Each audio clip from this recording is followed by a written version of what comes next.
Hey everyone, thank you for joining me. Today is Sunday, December 9th, and I'm coming to you with a video about enlightenment. And so I've been seeing recently that people have this question: is it possible to achieve enlightenment whether you are a vegan or a vegetarian or a meat eater?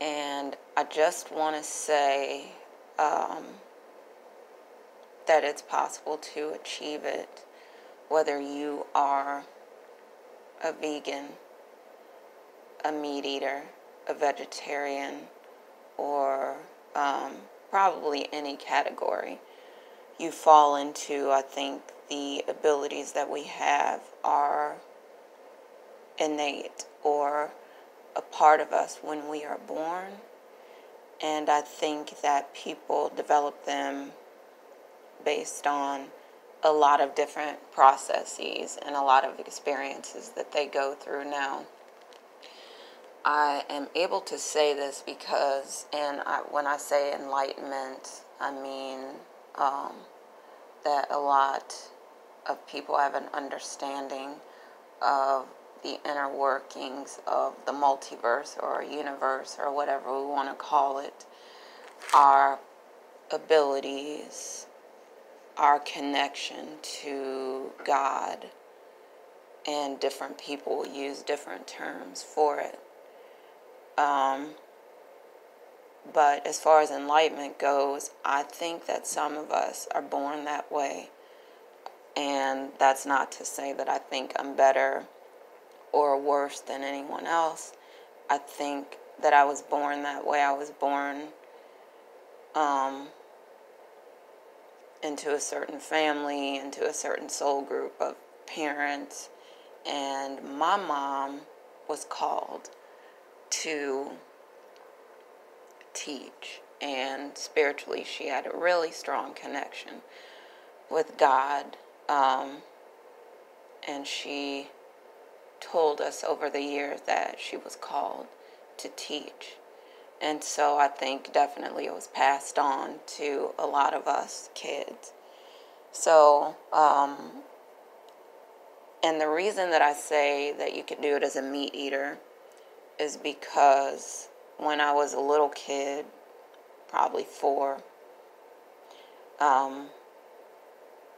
and possibly before that, I remember the Spirit communicating with me all the way up to now.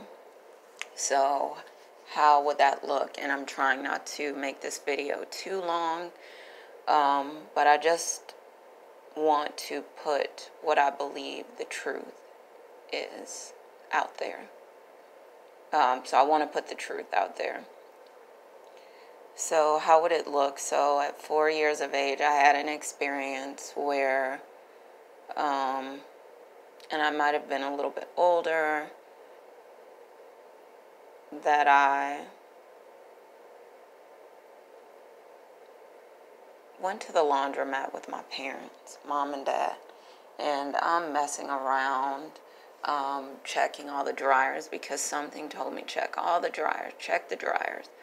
So I'm checking the dryers, and I find this dryer, open the dryer, and I also love to be in places that are warm.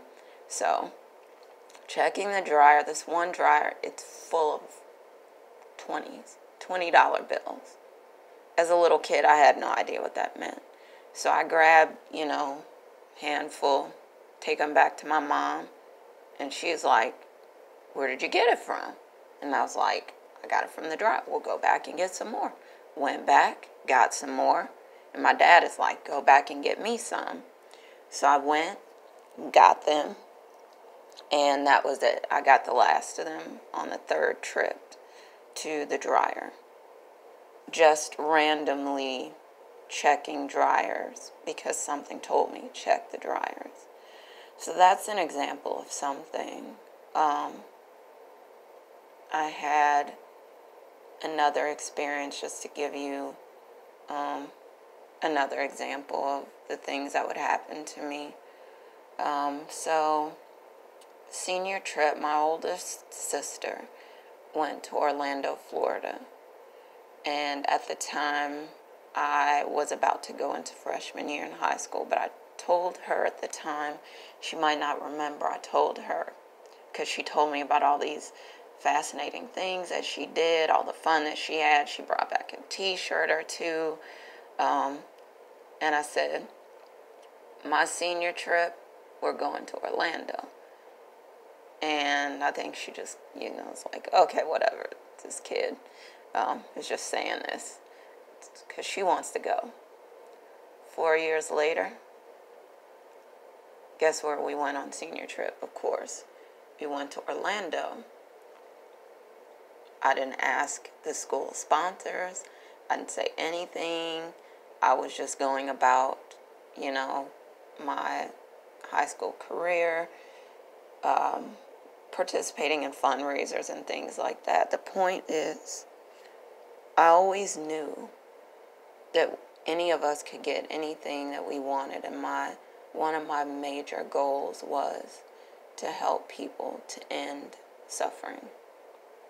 So I always had the love in my heart. I always knew that any of us could do what we wanted to do, have anything that we wanted, and I would have dreams about and visions about things that would happen in the future. And I was a meat eater almost all of my life. And then when I got into graduate school, that's when I started changing my eating habits. But I had my abilities since I was a little bitty kid. I would know things about people that they didn't tell me with their mouths. And that has continued. And since I've cleaned my diet up, and when I say that, I mean there's a period of time where I just ate organic, but I still ate organic meat, and I ate mostly vegetables. I didn't eat a lot of processed foods for a long period of time, and now a raw vegan. So my diet got cleaner and cleaner over the years, so I think it isn't so much about whether we eat meat or don't eat meat. I think it's whether we eat a clean diet, as clean as possible. And now also, because there are people I know that can't right now afford an organic diet, or they can't afford to buy organic meats. That's something else that I'll talk about possibly in another video in the future. But one of the most important things is a clean diet, also to keep our bodies clean, because I also started doing detox processes and things like that over the years, and understanding that the cleaner my body was, the less junk I put in it, the better, the more powerful my spiritual gifts became, the more powerful I became in manifesting things. So I just wanted to put that information out there, that yes, I do believe that we can be enlightened and have spiritual gifts. A lot of people think there can be a ceiling. That I don't believe that, because there are people who are all the way across the world and they're living in extreme poverty, what we would call poverty, and they might not call it that, but they can't really afford to do anything except eat meat, and who knows what kind of meat that is. But so I don't believe that God would limit someone's abilities just because they eat meat or don't eat meat. But even if I didn't believe it, it's based on my own experiences with manifesting and being able to call things into reality. So I just wanted to put that out there again. I don't want the video to be too long, so I just wanted to say thank you so much again for joining me. I hope that you have a great rest of the day and happy manifesting. More videos to come. Thanks again for joining me. Bye.